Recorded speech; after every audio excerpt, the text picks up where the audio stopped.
Welcome to everyone in attendance, to our visitors in the gallery, and we have our auditors here today, so a fun, exciting meeting for you folks. Cameras on, we're good? Okay. With my glasses. No, it's okay. I don't normally wear my contacts, so hold on. So board members, staff, guests, and members of the public are reminded that the full authority board meeting is being recorded and will be posted to the authority's website along with the official written minutes. As such, comments and opinions expressed may be published, and any comments expressed by individual board members, guests, and the general public are their own and do not represent the opinions or comments of the full authority board of directors. The recorded video of the full authority meeting is not considered the official record of the meeting. The official record of the full authority meeting shall consist solely of the minutes approved by the full authority. Any declarations of pecuniary interest? I do, with regard to an item in the in-camera session. Okay, thank you. Any others? Seeing none. We've got our minutes from our January 17th full authority meetings. We need a mover and seconder on those. Dave and Max, questions, comments on the minutes? Seeing none, all in favor? And that's carried unanimously. Next up is our 2018 nominating committee report. So that's the final version. If anyone saw any errors or omissions on that, do we need a motion? No, we did that last month. Yeah. Accepted it, Madam Chair. The first items, if I may, A and B, are just really for information, and if the board members have any updates to their contacts, they can let me know and I can make those changes. And then Spellbound registration. It's that time of year again, so Spellbound is set for April 21st, right before her birthday. It seems very fitting. And the trust has been working hard on this, and so last year we had 2 teams registered. We had a board team and a staff team, wondering if the board is interested in a team as well, and then we'd be looking for the board to, we want a motion to approve that. It is $240 for each team, and then 6 players on each team. It's a lot of fun. I'm gonna maybe brush up on my plant names this year beforehand. Of course, then it'll be a different topic. I know, right? We did well, except for those plant names. It's going to be tough to beat our score from last year. I know, we did really well on the first round. We beat the staff. Yeah, we did. That's really the goal of the board is. Anyway, so some discussion, is that something we'd like to entertain again? Do we have some board members who are available and would like to be on a team? So certainly look for some discussion. It's a lot of fun. It's 1-1 now, staff 1-2. Yeah, I know. I think it's a tiebreaker this year. Maybe Bill? It's, through you, Madam Chair, is there interest from the staff in putting a team in this year? Yep. It's a fun evening. It's a lot of fun. So yeah. Putting a lot of pressure on staff though. Bill? I'd like to make a motion that we enter 2 teams, 1 staff and 1 board. Okay. And we can certainly send out an email if you're interested on being on the board team. Certainly let us know. I'll second it. Any further discussion?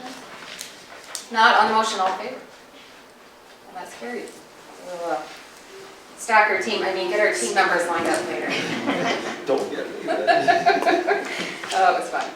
Next up, we've got some items of correspondence. So we've got a number of annual meetings coming up for other surrounding authorities. No, I can't. Yeah, there's a few, the 23rd. Anyways, if anybody's able to attend any of those, let us know. We can certainly RSVP. And then we had a few other items there. We had, Elizabeth, do you want to highlight any of those? Sure, so I don't think there's, other than the annual meeting invites, that I would highlight a few that are included in the advanced packages. Advanced package, Catfish Creeks is scheduled for February 22nd, so I've added that in, as well as the Grains is on the 23rd, the same day as Long Point. There's just 2 additional pieces of correspondence that I'd like to bring to the board's attention. One was received on February 2nd. It's photocopied and in front of you this morning. It's a request from the City of St. Thomas for KCCA to name a representative to their newly formed Environmental Stewardship Committee. And this committee is being designed designed to provide advice to City Council with regard to the environmental stewardship of all the natural areas in the City of St. Thomas. So I think this is an excellent initiative on behalf of the city, and one that certainly staff would like to be involved in. It's my recommendation that we name the Stewardship Program Supervisor, Betsy, to be named as KCCA's representative to that committee, and I'd be looking for a motion to that effect. I'll move the motion. Linda and Dave. Questions, comments from members? Well, this is newly formed, just struck as part of the first area we're going to be focusing on is Lake Margaret, which is part of the reason we've struck this committee is the city is now in ownership of all those lands. They've been signed over to us, and so that will be the start will be the focus on the Lake Margaret area, but it is not just about Lake Margaret, it's about the entire city, so they'll be expanding efforts after that. If there's no questions or comments, Marcel? So, when are these meetings? We haven't even set it up yet, that's the thing. That will all be, they would be daytime meetings because there's staff on them, city staff as well as staff here, so we'd be looking to do those during the day. Yeah. They haven't been set up yet. And will they be monthly or quarterly or no I idea? think that's up to the, yeah, it'll be up to the committee to determine how frequent they need to meet. Anything further? If not, on the motion, all in favor? That's carried. Madam Chair, just one extra piece of correspondence that was received again just yesterday. We received word that our funding proposal to the Great Lakes Guardian Fund was accepted, so that's great news. And this was Betsy's brainchild to introduce an environmental youth corps to the watershed. So in partnership with Thames Valley District School Board, we'll be recruiting youth corps members from local high schools to undertake a variety of initiatives, including tree planting, trail maintenance, invasive species removal. So this is a great initiative. Great Lakes Guardian is coming forth with $24,000 in funding to support that, so there's no impact to KCCA's budget, but in order to accept the funding, we do need a motion from the board. And so there is a motion up there. I can read that all out if you would like. It's basically that we enter into the agreement and accept the funding. Does anyone have any questions on that funding application? Marcel? Through you, Madam Chair. First of all, what would we use the funds for, and by signing, is there anything that we're obligated to fulfill? Well, the only thing we're obligated to fulfill is to undertake the project. So basically the project, again in cooperation with Thames Valley District School Board, we'd be developing packages, a recruitment package, go out and speak to local high schools about what can be undertaken in terms of environmental initiatives locally. Then getting those groups and going out and taking on those initiatives like tree planting and invasive species. So there's a little in-kind support that the authority has agreed to in terms of staffing. Part of those funds that Great Lakes is providing is for some contract staff to kind of run the program, as well as funding support to get materials for the students that participate, like work boots, waders, loppers, pruners, those types of things. So just to follow, those are all things that are within our mandate, so Yeah. it's a great thing to share. Great. I'll make the motion. Okay. Do we have a seconder for that motion? And I know Steve's got a question. Bill? Just a question, is there a reason why it's just Thames Valley and not including the Catholic School Board?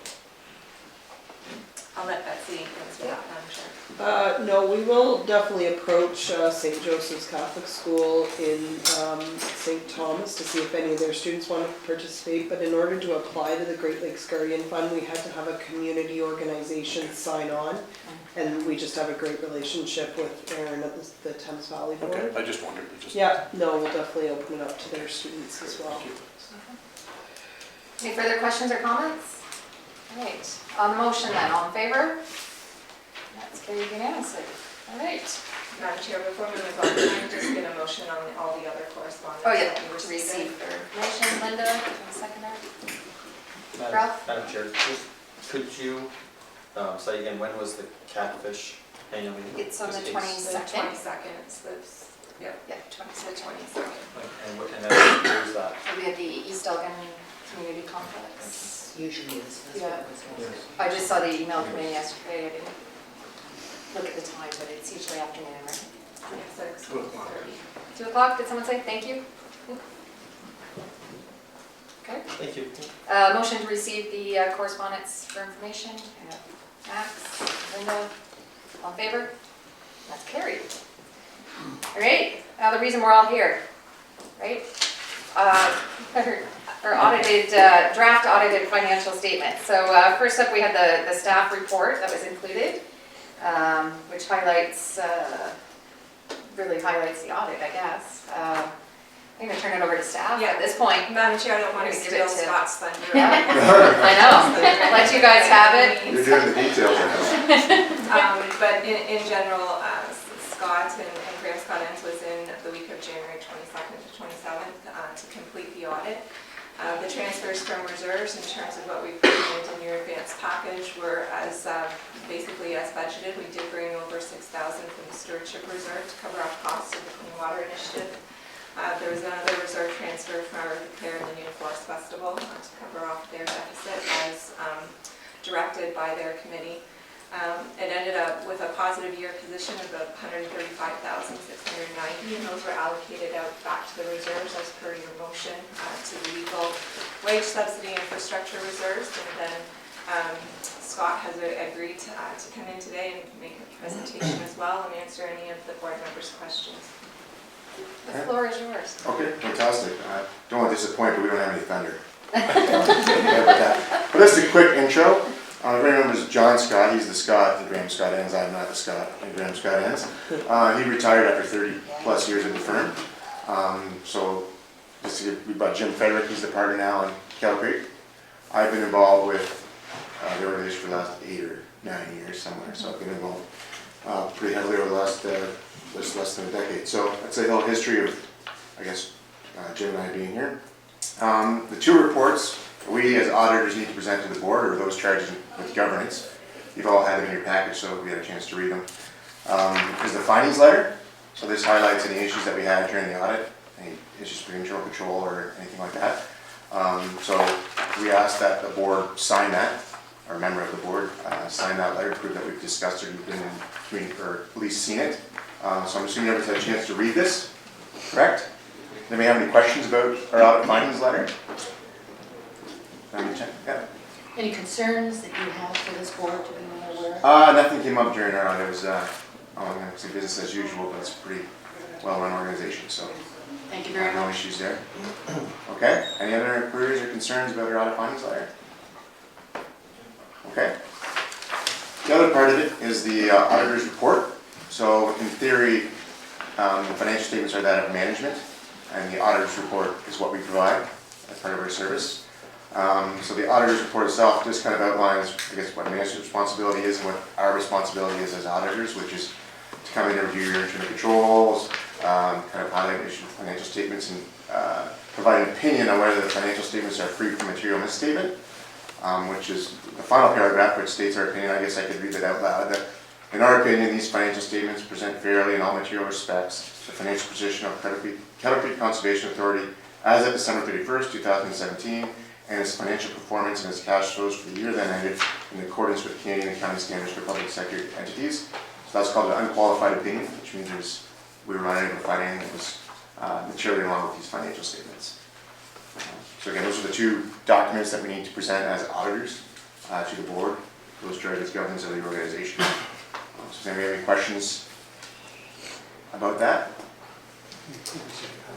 Yes, they have received a copy. This is currently in draft, so once they are approved, then the draft will come off and we'll make those available to the membership.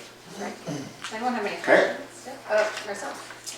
Marcel? Through you, Madam Chair, the surplus that we have from last year, were those, it caught me by surprise. I wasn't thinking we were going to have that kind of a surplus. Where did we get fortunate not have to spend our funds to generate such a surplus? Okay, I'll defer that to the staff. I'll just like to say, actually, the surplus that was presented to us, that was all allocated to the reserves, I guess based on board approval. There was no changes to those allocations. The surplus as presented previously was what the final numbers were, so there was no changes whatsoever to that surplus. Okay. Now I'll defer, I guess, where the money was made on which departments is what we're looking at, to Elizabeth. Madam Chair, I think as previously reported to the board of what my expectations were at the end of the year, I was looking at probably $100,000 surplus, so we are above that, but the majority of the surplus actually comes from an excellent year in the campgrounds. So if you actually look at your internal statements, the surplus in Lake Whitaker alone, $76,000 went from Lake Whitaker into reserves, and the same thing for Dalewood. There's another 11,000 that's going in from reserves just from the campground. So there's 80 to almost 80, over 80,000 just from the campgrounds alone. The rest of the surplus comes from staff getting out there and fundraising for wage dollars. So a large portion of that came from the water festival, staff salary dollars that were raised for that support throughout the year. So that's where the majority of the surplus is coming from. And just to confirm, of the reserves of the surplus that's going to reserve, are any of those earmarked for 2018 projects that weren't done in 2017, or is that separate from? So like the example, the meter project that didn't get completed, are some of those surpluses going towards that, or are those already earmarked outside the surplus? So that's one of the changes that you can see in the statements, and I forget what pages it's on, but we did clearly identify that this year, that some of the funds within the infrastructure reserve are earmarked for the Dale, finishing off the Dalewood meters. I don't know. Page 11, note 10. I was gonna say. Yep.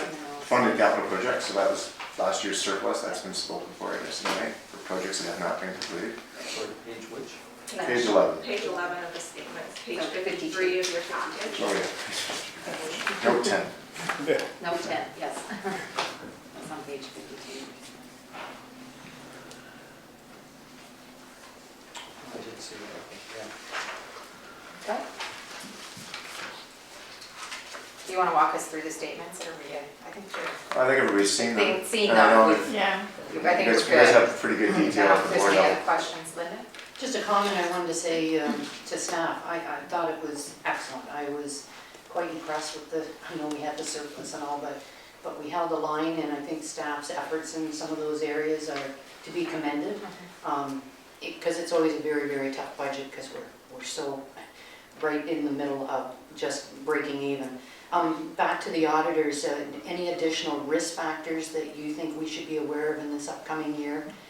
Anything we should be paying attention to? Nothing that came out of the audit, no. I wouldn't say there's too much that needs to be brought to your attention. Well, that's good to hear. Yeah, and So no, again, it's a well-run congratulations. organization, Yeah. very tight ship, like you said. It is very tight. Yeah, Yeah. Staff work hard to find those extra dollars too, and we appreciate that. We know that that's added pressure to the daily tasks of some of the positions, but it's the only way we could have some of these positions is through that fundraising. So, do you want to accept the audited statements as well as the?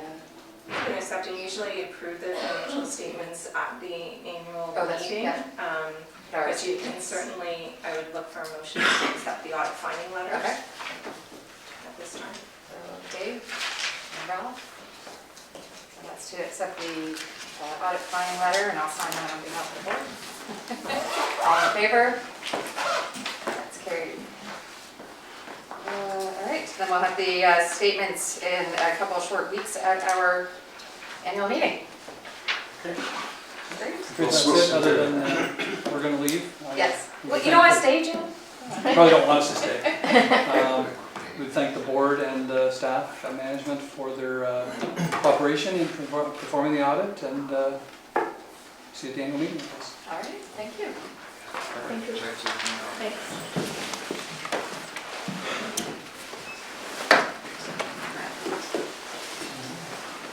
this right. You do the limbo over there. It could. I don't know if we're gonna get up though. right, so that brings us up to our new business. So our updated draft 2018 budget was included in the advance package. This is just for discussion. We'll be looking for approval of this again at the annual meeting coming up on the 21st. Elizabeth? Madam Chair, I kept the same format as the original staff report that was put out on the January package, and bolded for members updates to that report. Under the report summary, I did ask board members to submit any additional questions that they had, and I received no additional questions from board members on the budget. In terms of the background, the bolded statements are answering questions that we received last month from the board, as well as one additional update for myself. So just starting under staffing, though, as you know, the watershed resources technician position was vacated at the end of 2017, and staff have reevaluated our staffing needs as well as funding availability for 2018. The tree crew leader position has basically expanded and will now encompass both field and outreach activities, and that has been added to the stewardship department with no impact on municipal levy. So we need that position to undertake some of the tasks that we have outlined for 2018, but again, no impact to the municipal levy. Everything is being covered by funding dollars for that position. Another question was raised at the January meeting, just looking for the impact of Bill 148, specifically the increases to the minimum wage. That impact was previously discussed at the November 1st, 2017 Personnel and Finance Committee meeting. Overall, we are looking at containing the impacts of that by slightly decreasing our seasonal staff at the campground. So again, this is an item that is very much impacting departments that don't typically get municipal levy. So the biggest impact is to our campgrounds, which has supported by no municipal levy. So we did decrease a couple of positions in that department and introduce the lead hand position, so that the overall increase in staff wages was almost 60,000, but 50,000 of that was roughly for the lead hand position. And again, all those increases were being managed by increases to the camping fees, which were previously supported by this board. Other than that, the only other impact for minimum wage was to the sub-watershed rehabilitation department in terms of our tree planting crew. And again, without the OPG contract in 2018, we don't have as much need for seasonal staff, so we've been able to compensate that for at least 2018. And then in 2019, hopefully we would be building in any increases to seasonal staff costs to any future contracts that we received. The only other change I'd bring members' attention to, staff were asked to consider increasing a look at the possible office renovation. So a basement renovation was on a 5-year capital plan to be looked at in 2021 with a possible implementation in 2022. And this was asked by the board to relook at moving up an evaluation of the administration building in 2018 to possibly accommodate a new reception area with a publicly accessible washroom and boardroom that is removed from a staff-only office space. And so I did add into the capital budget basically $10,000 to look at an office and assessment of whether that's even possible or what kind of costs we're looking at to undertake a renovation like that. And as a result, there was a corporate sign for the front of the office here. We were looking at that in the capital budget. With the possibility of moving up here to newer office renovations, I took that out of the budget. Basically $2,500 in savings, but not worth it if you're looking at possibly renovating. So we did add the $10,000 in there for the office administration. So you'll see in the budget that went out, there was an increase of capital asset expenditures from 221 to 228,612, and that was added into the budget. Otherwise, it is as it was as presented in June. Any questions or comments? We've been looking at the budget for many, many board meetings, and so we've got those few changes in there. Marcel? A couple of questions to you, Madam Chair. As far as the reserves, capital reserves, I haven't seen, I've seen in your notes some capital assets and budgeting costs, but what do we actually have in our capital reserve as far as financial? I did not see that. So if you, I can certainly provide board members with an update on that, but quickly, if you look at your balance sheet on page 20, I might be working from the wrong numbering system, but roughly page 24 of 144. 23. 23, sorry.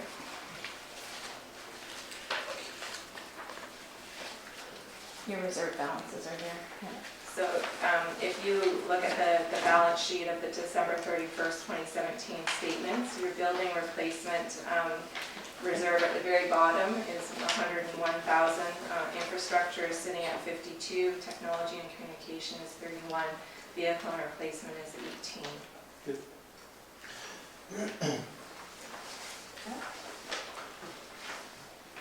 Any other questions on the budget?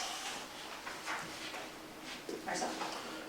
So I'm missing something, and I thought I'd looked at the budget details fairly well, but if I recall, in 2016, we had a budget surplus of around 152,000.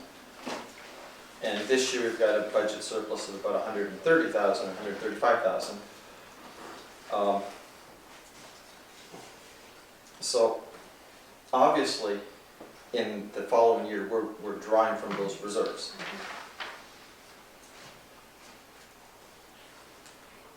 And I'm missing that. I just didn't see where that is.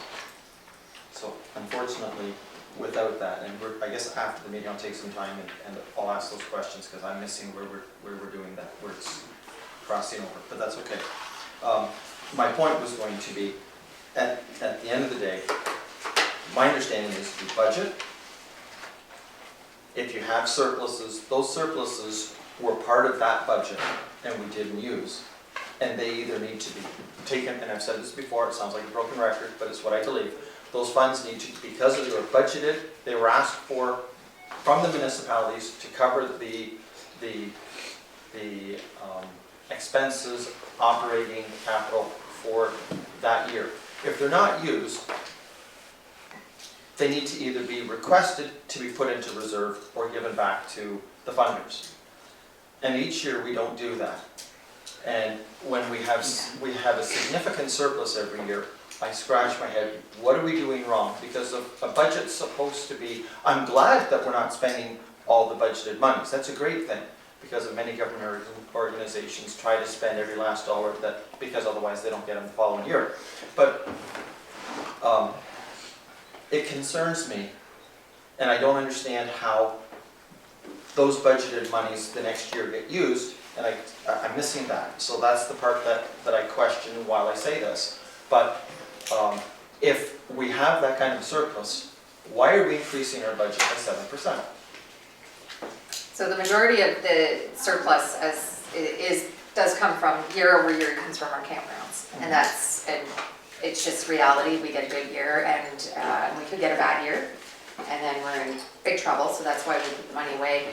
On the budget sheets, you'll see where we're transferring in on each individual one where it says transfer from reserve, where the money's coming in. So on page 71 of 144, for example, it's just because the one I have in front of me, that's the Planning and Regulations Department. We see we've got 30,000 coming in from reserves for legal, right? Because we know we've got some things on the radar. So it's when we're budgeting, transferring it back in. A lot of it last year was campgrounds, and then, as we said, the fundraising that staff have done. So it's not coming from the municipal levy. So that's why we put it into reserves. And you can say that it is, but it's not, because the money raised in the campgrounds don't use any money whatsoever from the levies. So it's all based on money. We don't put any municipal levy into either campground, any of the campgrounds. So the money raised, any surplus, we wouldn't be giving that back to any municipalities because that's money that we raised. Elizabeth, do you want to, is there anything else, Dave? Just a couple of points on that, and I understand where Marcelo is coming from, but two things. If we had a bad year at campgrounds and now we're in a deficit position, would you be entertaining that you would then bill the municipalities for the difference? That's why we have those reserves to set aside, because we've had 2 or 3 years now of good camping weather. But I've also seen on this board where we had a rainy season and now we're in trouble because we're not getting the campers. So that's number one. You'd have to be willing to entertain to bill the municipalities in if there's a difference. Number two, as a municipal politician, when your municipality has a surplus at the end of the year, do you turn those money back to the residents? Or do you put them away into reserves or spend them according to how you feel best fit? You don't send it back to the residents. It's the same principle. You put that away appropriately to reserves to cover potential issues down the road. You know, a bridge blows up on you, the road disappears, things like that. And that's why you put that money aside for those reserves. So it's, in essence, to me, it's the same principle. We don't intend on having large surpluses, but if we happen to have a good camping year, in essence, that's what happens. And the time that we don't, then we've got the money to offset that. Plus, I've seen in the past where this board has, and as a lot of municipalities did, try to hit 0%. And it's come back to bite us, and we are all paying for that now, because all those things that we didn't fix are all coming due to be fixed. And again, that's where at least the inflation rate, I know most municipalities try to keep it around inflation, at least keep even keel. And I think that in this particular budget, when we were asked by the City of London to forecast many years into the future, and they had agreed to that. And you take a look at the actual dollars, and this is where I have an issue with percentages, because you're saying 7%. Yeah, it's 7%. But, you know, if you double a bill from $100 to $200, it's 100%. But really, it's $100. And I think you need to look at, in my mind, not just the percentage, but the actual dollars being raised. Not get hung up on percentages. That's my opinion.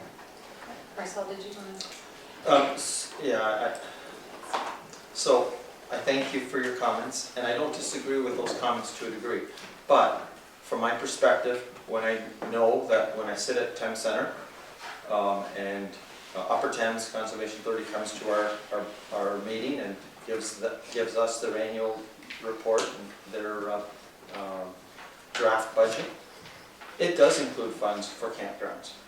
So there are conservation authorities that do that, and so I think it only makes sense if at times you fund campgrounds, there are other times that you should be able to take from campgrounds. I mean, it's part of your operation, and if it's not, I mean, we're not trying to make that a separate entity in a business to make a profit. It's trying to operate the whole entity. It's all one. As for tax surpluses, the reality is we do put in our municipality our tax surpluses into a rate stabilization, and we do draw from it the following years usually so that we can reduce the amount of increase if we need to increase. And to that, I think 7% is well above the inflationary measures of our taxpayers, and as a result, when you're asking for their money, we need to justify, and I struggle to justify when we have $137,000 surplus that we're working from. And in times when we need, I absolutely agree, that's the way it is. But it isn't this year.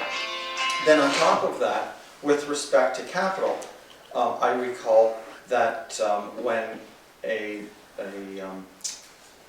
Conservation Authority wanted to build a $12 million building, they drew from a separate fund and through a separate section of the Act to ask municipalities for those capital dollars, so it wasn't part of the budget. And so if we're looking to build an expansion to this building, it should be a separate item and it should be a separate request to our municipalities. Those are my thoughts. Well, it wasn't a request, it was a, you're gonna pay this, because you, yeah, they came through as a, this is our bill and this is what it's gonna cost, because our budgets, to oppose our budget is the Mining and Lands Commission, it's a whole process, but we don't come and request, we come and tell. This is what we set, as a board, set the levy rate, and it's different than other departments or boards because of that. Yeah. So I'll go back on the speaker's list, Madam Chair. Steve? I just wanted to say that I've always seen that surplus as being kind of a trophy for the staff, because the staff works very, very hard with a sort of a vision to make sure that we don't spend all our money, because that's our security for another year. So. Linda? Yeah, I agree with David's comments around going back to that zero budgeting thing. That was a nightmare, and having been on the school board for close to a decade, we got into some real danger areas when something went wrong. So it didn't take much, a roof or something like that. It didn't take much for us to get in a lot of trouble and to wangle our way back out of that. So I'm pleased to have that buffer. I'm glad that the staff is doing it the way they're doing it. I don't know what your suggestion is for the transfer, but I'm not sure that I'm keen on that. I see it as a separate item. The camping revenues, I don't want to see it bulked into something else. I like that it's a completely separate package. There are things that are going to come up, and we've seen them. Yeah, we've seen them not that long ago, so I'm very pleased with the way it's being reported out right now. I find it very transparent, and I like that it's separated. So. And the revenues earned in the parks has gone back into upgrading the infrastructure in the parks. That's how we've done upgrading electrical and other at Dalewood, how we've been able to do the pools, all of those things. So that we do spend the money that's raised in the parks on the parks too. So. Great. Marcel, did you have further comments? Yeah, just to separate, each year municipalities maybe confuse their taxpayers by suggesting that we are having a 0% tax increase. The reality is that there's two things. There's assessment, so assessment increases and tax rate increases.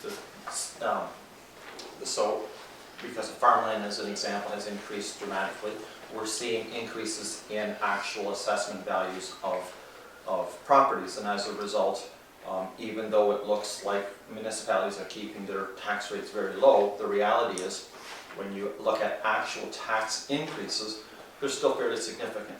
And so I respect and appreciate the fact that we're asking for a significant increase as well, but I still say 7% is beyond the in my opinion, and it's just my opinion, acceptable tax increases. And so if you separated the assessment increase and then put that into an increase, it's much more palatable, I understand. And so at the end of the day, if we were needing funds, I would agree. But when we have the surpluses we have to then still ask for a 7% increase, I really struggle with. And again, I respect everyone else, I'm just speaking my mind. Further questions, comments? I agree. So when you hear numbers, it always drives me nuts when we're talking 2%, 7%. Depending on the budget, I mean 7% is $55,000 on our budget, so 55, almost 56. So 7% sounds scary, but in reality, it's not a huge amount. So, the budget will be presented for final approval at the annual meeting. So if there's any further questions, comments, now's the time. Not seeing any. Okay. We're going to move on to the next item. We're up to the Lakeshore Washroom RFP results. Joe, that's yours. Thank you, Madam Chair. excuse me, the process for the RFP for the Lakeshore Washroom was outlined in your advanced packages. In our opinion, we did have a successful turnout. We had 7 contractors interested in the bid that attended the information meeting. We only had 5 of those 7 contractors actually submit bids. And when we went through the evaluation criteria, 3 of them advanced to a full evaluation on technical and financial matters. So those 3 results are in your advanced packages. Staff is satisfied with the lowest bid submission by Graceview Enterprises in terms of the evaluation criteria on the technical component of it as well. Just to note that the lowest submission is $4,600 over the current budgeted amount. We are confident that there's enough in reserves to cover that overture, but it is the intention of staff to, if upon contract award, is negotiate some cost savings to see if we can't get that down below the budget before executing. So it is staff is looking for a motion from the board that the contract for the Lakeshore Washroom renovation project be awarded to Graceview Enterprises Inc. for an upset limit of $84,600 plus applicable taxes, following approval of the 2018 budget. So with this motion, it would be our intent that we wouldn't award the contract until the board was officially adopted at the AGM. Recommendation. Linda moving that recommendation, do a second here? Not saying yes. Ian. Questions or comments? Did Graceview, did they do the building at Yeah. Dalewood? Correct. They also won the prior bid for Dalewood Gatehouse. So we have previous experience with them, so that's always good. Linda? Just on the overage, so do we need to say something about that if the project tends to come in a little bit higher or whatever? Do we need to say something about those additional funds? You're talking approximately maybe about $5,000? The amount that came in is $4,600 over the Yeah, current so budget. Elizabeth, I'm just saying, just as a transparency issue, should we say something about that staff needs to adjust, we give approval for that? If you want full transparency, you can say that the budget be adjusted by that amount to. I'd be more allow for comfortable with that, given that these figures show it Yeah. and certainly in the minutes. I'd be more comfortable with that. I think that's to me, that just provides just a little bit of clarity. To my seconder, I forgot who the seconder was. Okay, so we could If add you're all right with that that. amendment if that's all right. Yes. Okay, Marcel? Through you, Madam Chair, contingencies on the project, what were they? As in, will contingencies possibly, if there are no contingencies, reduce the amount? The amount submitted by Graceview, any contingencies weren't identified in the plan. So it was 84,600 without contingencies. Based on understanding, usually they put in some allowances in there, but that would be the amount we would pay. But correct, there's no contingencies identified in that amount. There's a separate line item. Okay. And just one more. Last month we identified the question of cover over the shower, outside shower area. Did we follow up with that? That hasn't, we were waiting to award contract to speak with the selected contractor, so I can provide an update at the next meeting. Thank you. Any further questions, Bill? Yeah, do you, Madam Chair, Graceview has done work for us before. They did the Dalewood building. Yeah. Just as a note too, that building that Marcel spoke of, London, the Upper Thames building, they were the contractors that did that well. Oh, okay. And very happy with that building. Okay. The Leeds building, you mean? Yes. Oh, I didn't know that. All right. Any further questions? So motion as presented and then with the amendment to change the 2018 budget to reflect the $4,600 increase. Okay. All in favor? That's carried unanimously. All right. Next up, we've got a couple policies on the agenda. This is, I think, just kind of in conjunction with the policies. I see it as an extension of the policies that we did all of the health and safety, all of those policies. So certainly continuing on with policies, they were presented in our draft or in our advanced packages. And there it is. Oh, let's go to the bridge. That's not a lot. So we did have the 2 policies there. One about the notice prohibiting entry, and then the handling unreasonable customer behavior at public meeting decorum policy. So those were both there. We'll be looking for two motions there, that they both be approved as presented. Questions or comments from members on the policies? Bill? Just, through you, Madam Chair, I think they're very well written. Just wondering where we got the material from. Madam Chair, the notice prohibiting entry was based on a number of different policies from different municipalities, Muskoka Lake, City of Windsor, Greater Sudbury, City of Toronto. All have a variance of some sort of policy like this. The handling unreasonable behavior policy was based on a policy from Wasaga Beach. So these are well used, like I mean, there's lots of people using these policies now, and they are doing the job for them, so I think they're great. Similar to the policies, the big policies we approved in, I guess that was the November meeting. Certainly not reinventing the wheel. Those were all certainly ones that other agencies use as well too. One thing is I was reading the handling unreasonable customer behavior policy. The whole notion of the fact that there's no rigid test to determine whether it was unreasonable behavior or not could be problematic. So that's my opinion, your opinion are different, right? So you're picking on me, okay? So I don't know whether there's any way of getting around that. Ralph, do you have any description? No. No, I see where I hear exactly what you're saying. Yeah. But there's nothing you can do, I just simply was just sort of. Yeah. Here's nothing. Marcel? Through you, Madam Chair, have these two policies gone through legal?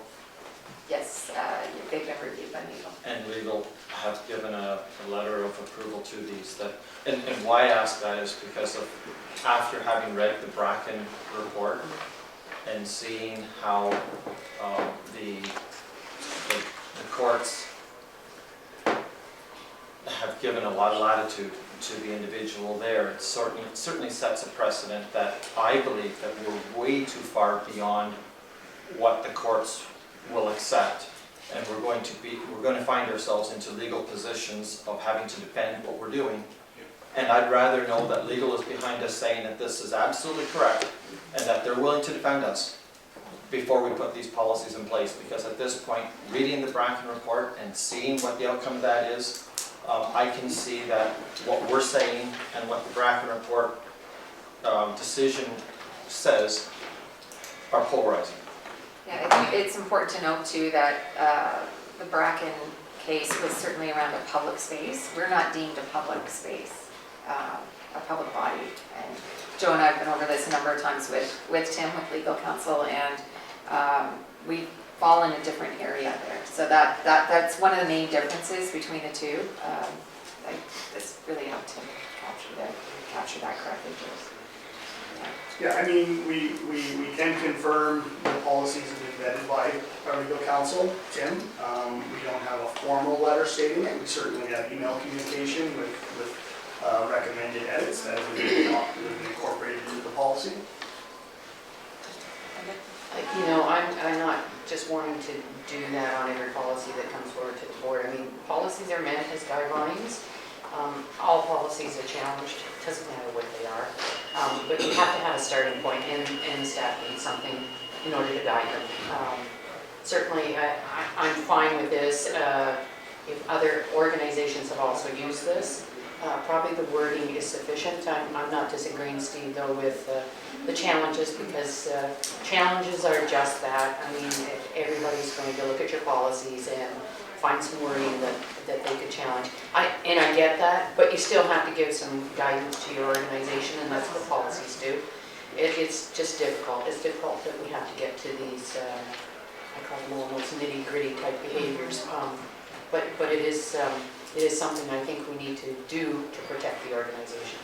So I like the wording. I was pleased with it. Will it be challenged? I'm sure it will. So, I don't believe there's a motion on the floor yet, is there? No, we're just discussing. So, I would ask and put in motion, make a motion that we have these two policies sent to legal, asking for their confirmation that these policies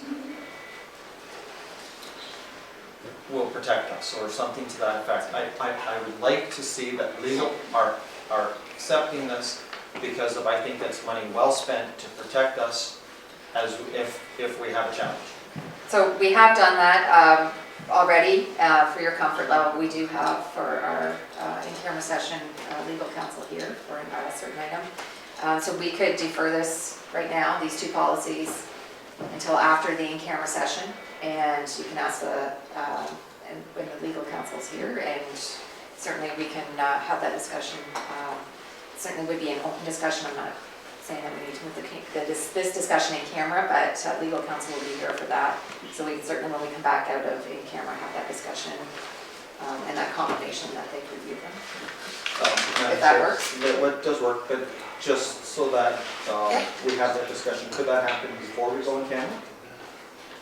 It's in here. He's expected to arrive, I can see if I he's here now. might have just heard, I'm not sure if that was him. Just a question on the process then. Have we done this in the past with all our other policies? Yeah.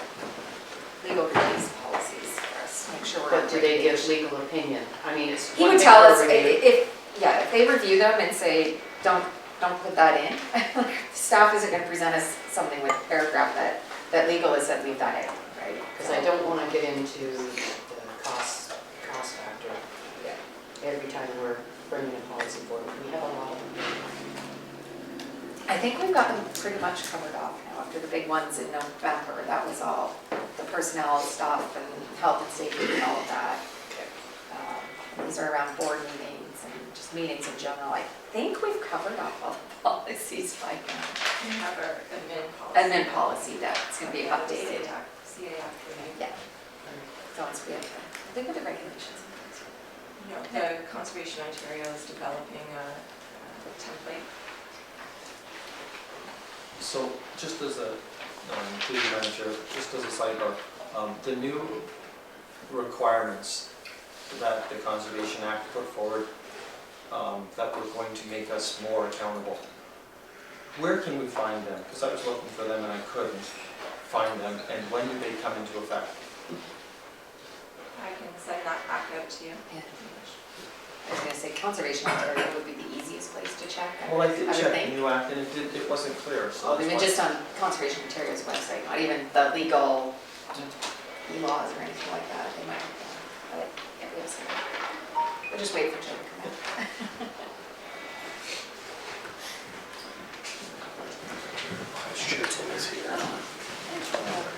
Hello, welcome. So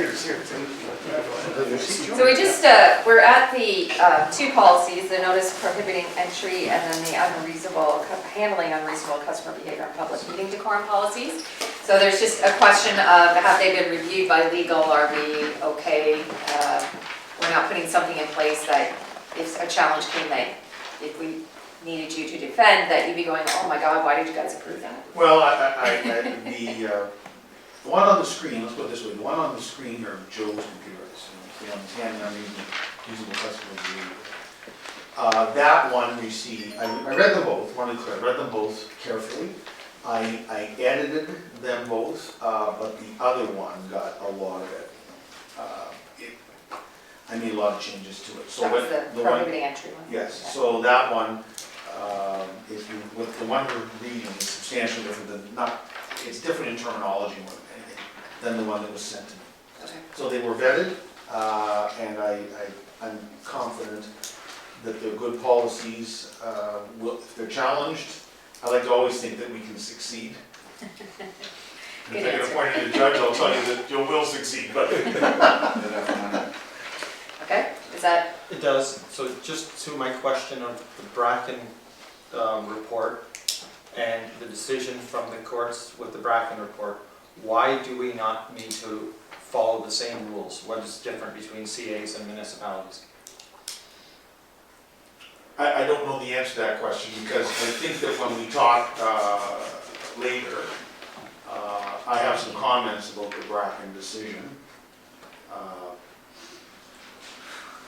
But I'm not a corporate lawyer in terms of corporate structure, so I can speak about Bracken and its, how the charter applies, but you say how our municipality is different than conservation authorities.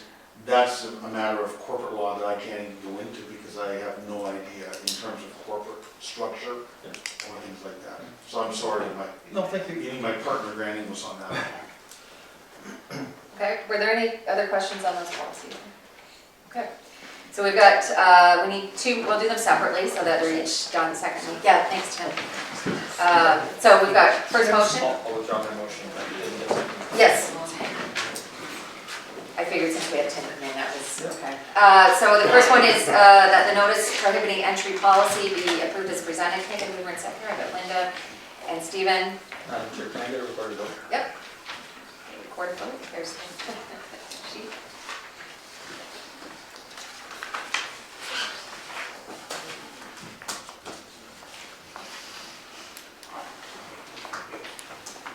Madam Chair, on the motion that the notice prohibiting entry policy be approved as presented, Bill Mackey, Yes? Max Moore, Yes. Ralph Winfield, Yes. Stephen Harvey, Yes. Ian Chard, Yes. Marcel Mayer, No.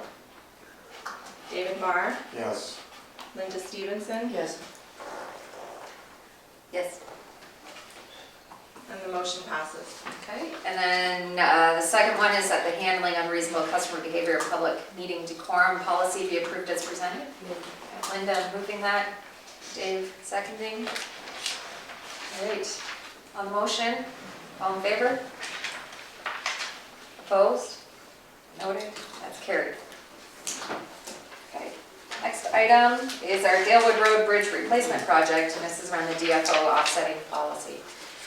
Plan. So, you know, this, actually, the bridge is closed, so anticipating a lovely new replacement project, but of course, because it's water, that means Department of Fisheries and Oceans are involved, and we've come up with a plan. I think actually this is pretty good, so Jennifer.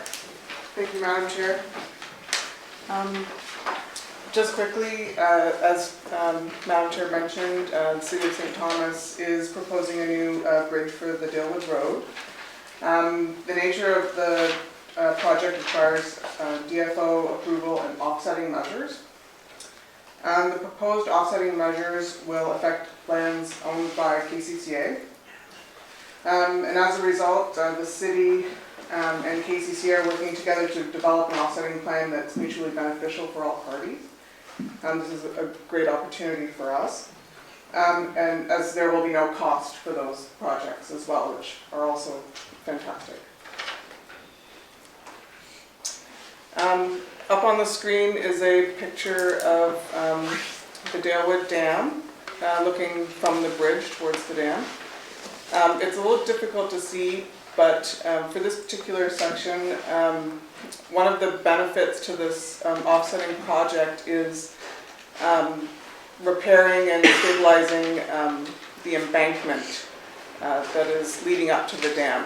A lot of people may think that the dam structure is just the cement portion of the dam, but really the earthen embankments are an integral part of the dam structure. Erosion has caused some undercutting on that embankment, and one of the offsetting measures that we're excited about is repairing that embankment. Betsy, if I may, Minister, just clarification on that. The bank erosion that we've currently seen, with this type of repair, will it slow it down, or do you think it could possibly, I don't want to say reverse it, but do we need to talk to the city a little bit more about that particular piece or not? Because, you know, some years the water level is fairly high there, and we do see quite a bit of erosion and activity, if you will, from nature going on. So just give me a little more of a detail on that embankment, please. If I may, Madam Chair, perhaps I could answer that question from the regulation side. So currently, it's not visibly seen in the photograph because a lot of the erosion undermine is happening under the water. A lot of the information to date is anticipated that it was caused from historical operations of the dam. Okay. Through the review process with this, and it's also coming up as part of the regulation report, and that's why I'm speaking to the matter, is that the city has had engineers involved. We've been working directly with the city. We've also retained our own engineering firm to review it on behalf of the Conservation Authority. Some of the things